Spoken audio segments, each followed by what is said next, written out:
PM-ശ്രീ പദ്ധതി പൂർണ്ണ അർത്ഥത്തിൽ സംസ്ഥാനത്ത് നടപ്പാക്കുമെന്നാണ് UDF തീരുമാനിച്ചിരിക്കുന്നത്.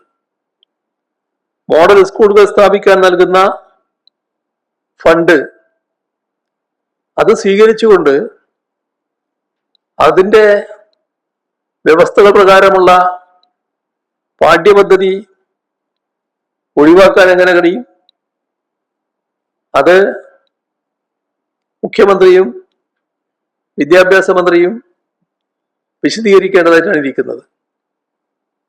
കാരണം PM-ശ്രീ പദ്ധതി നടപ്പാക്കാൻ നടപടികൾ സ്വീകരിച്ചാൽ അതിൻ്റെ PM-ശ്രീയുടെ ഫണ്ട് വാങ്ങിയാൽ അതിൻ്റെ മറ്റു വ്യവസ്ഥകൾ ഒഴിവാക്കി കൊണ്ടുപോകാൻ കഴിയില്ല. ഇവിടെ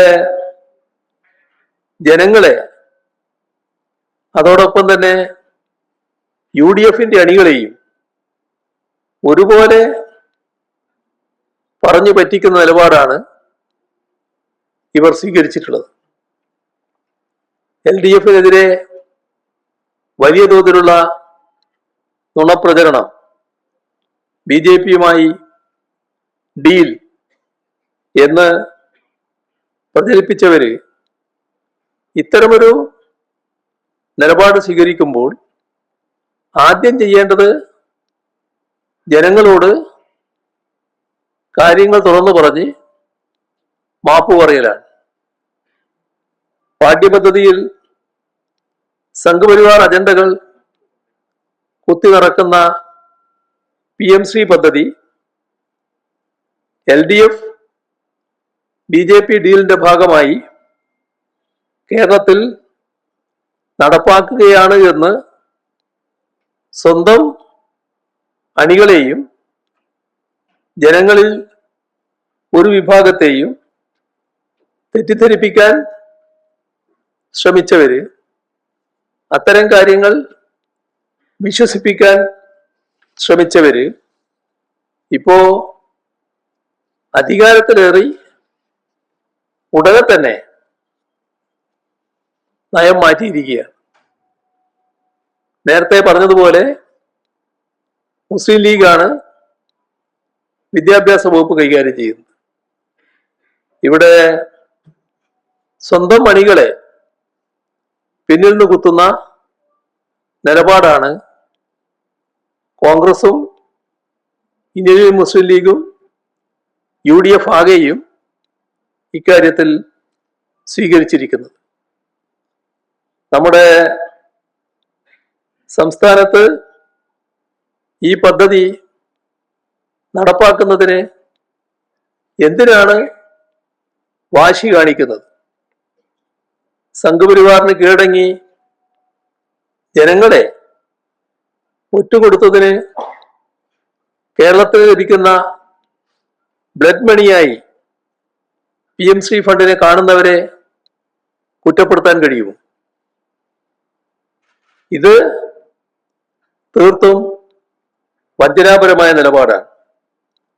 പക്ഷെ നാം കാണേണ്ടത് ഇത് ഒറ്റപ്പെട്ടതല്ല.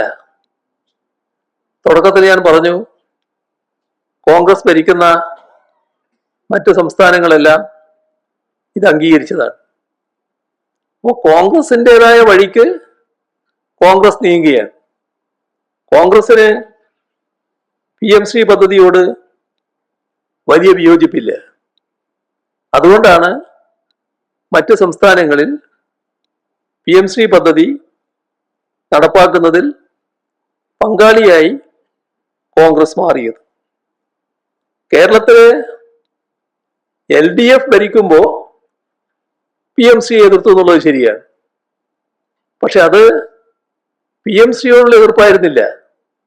PM-ശ്രീയുടെ മേലെ LDF-നെ തെറ്റിദ്ധരിപ്പിക്കാനുള്ള നീക്കങ്ങളാണ് നടത്തിയത്.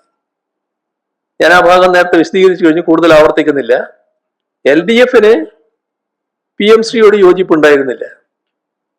SSK ഫണ്ട് തടഞ്ഞതിന്റെ ഭാഗമായി ആ ഫണ്ട് റിലീസ് ചെയ്ത് കിട്ടാൻ ഉള്ള ഒപ്പിടുകയാണ് നടന്നത്, MOU ഒപ്പിടുകയാണ് നടന്നത്. MOU ഒപ്പിട്ടപ്പോഴും ഒരു തുടർ നടപടിയും സ്വീകരിച്ചില്ല. എന്നാൽ കേരളത്തിൽ മാത്രം ആ ഘട്ടത്തിൽ കോൺഗ്രസും UDF-ഉം PMCക്കെതിരെയുള്ള ശക്തമായ നിലപാട് സ്വീകരിച്ചു.